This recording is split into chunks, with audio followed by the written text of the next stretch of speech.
Reflets d'Afrique Télévision, le Flash Info, the Breaking News.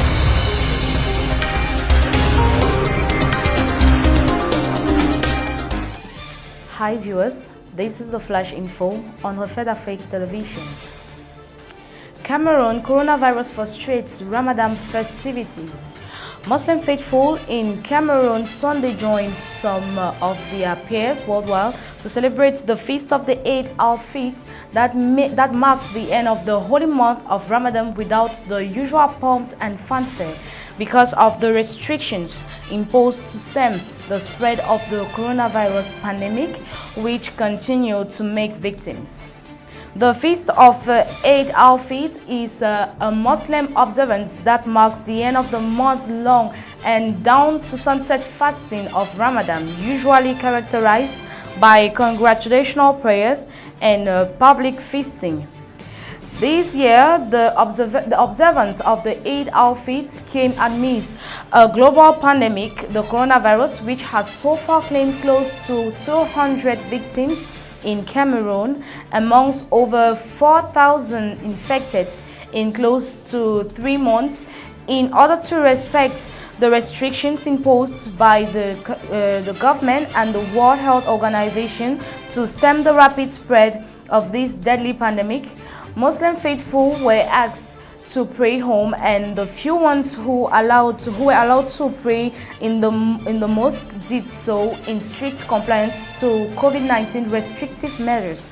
There were no throngs of people dressed in their choicest outfits seen along the pavement or taking pictures at some specific sites as it used to be during past celebrations.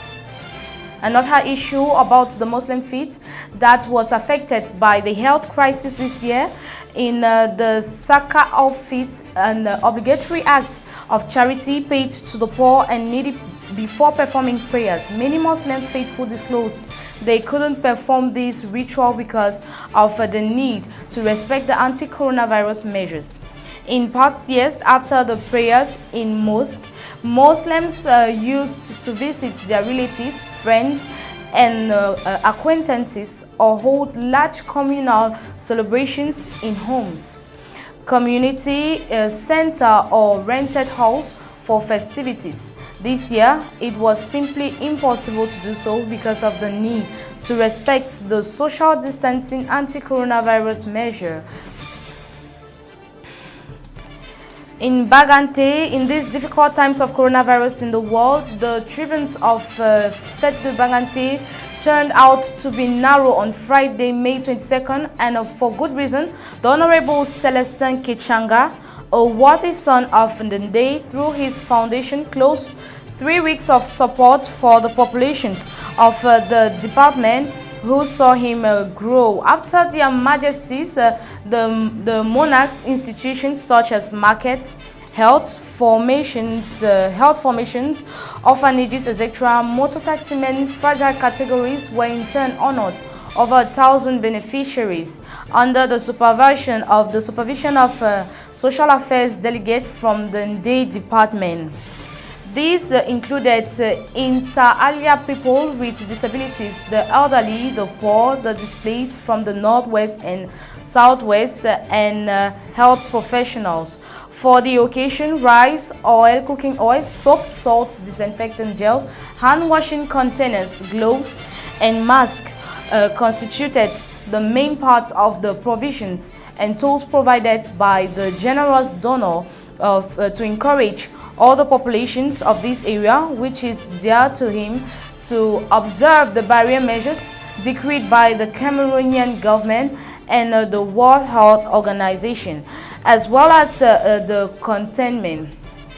The different beneficiaries were full of praise for this kind-hearted man who remained close to his owner despite the geographical distance.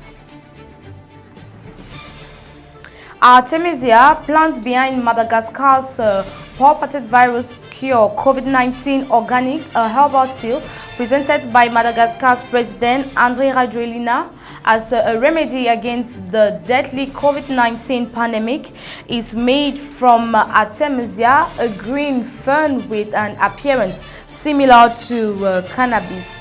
Its proponents thought it as the first effective treatment against the coronavirus. Its detractors have dismissed it as an overly hyped magic potion, at best useless, at worst dangerous. Artemisia annua has a long history in its native Chinese, where scientists discovered an active ingredient that made the plant a frontline weapon in the fight against malaria. However, the drink is being promoted in some African countries as a cure.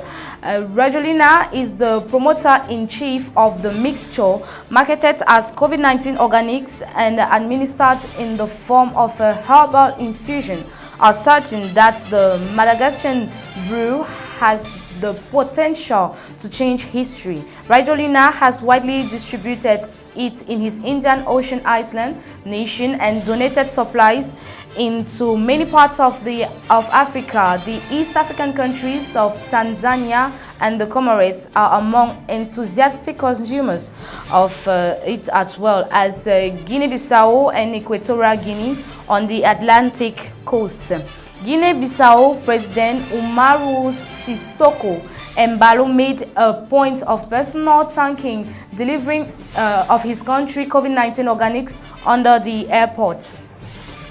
In Rwanda, death of most wanted genocide fugitive confirmed.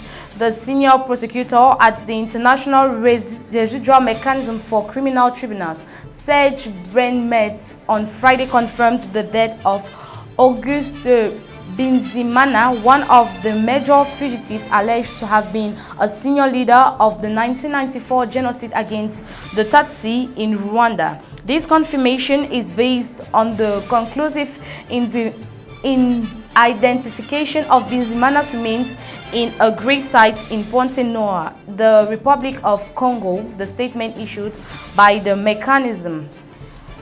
Office of the prosecutor said, as the Minister of Defense in the interim government during the genocide against Tutsi in Rwanda, Binzimanana was indicated by the United Nations International Criminal Tribunal for Rwanda in 1998.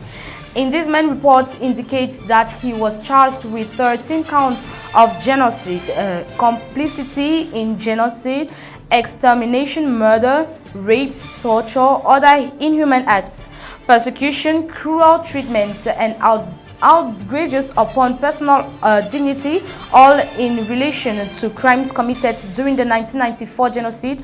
Among the crimes charged, Binzimanana was alleged to be responsible for the murders of former Prime Minister Agathe Uwilingiyimana and 10 Belgian United Nations peacekeepers, and for the murder of Tutsi civilians across Rwanda. This confirmation of death is a result of an exhaustive investigation by the Office of the Prosecutor, combining advanced technology with extensive field operations, and involved exceptional cooperation with partner authorities in Rwanda, the Republic of Congo, the Motherland, and the Netherlands, and the United States. The statement said, late last year, the office conducted a DNA analysis on previously obtained samples of human remains from a grave site in Pointe-Noire in the Republic of Congo.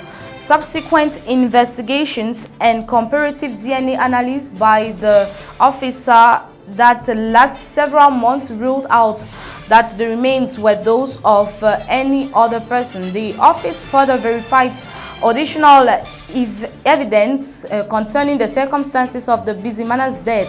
Accordingly, the office confirms today that Augustin Bizimanana is deceased. It is believed that he died in August 2000 in Pointe-Noire, it said. This is all for today, dear viewers. Thanks for watching. Stay tuned on Reflets Afrique Television. Our programs are ongoing.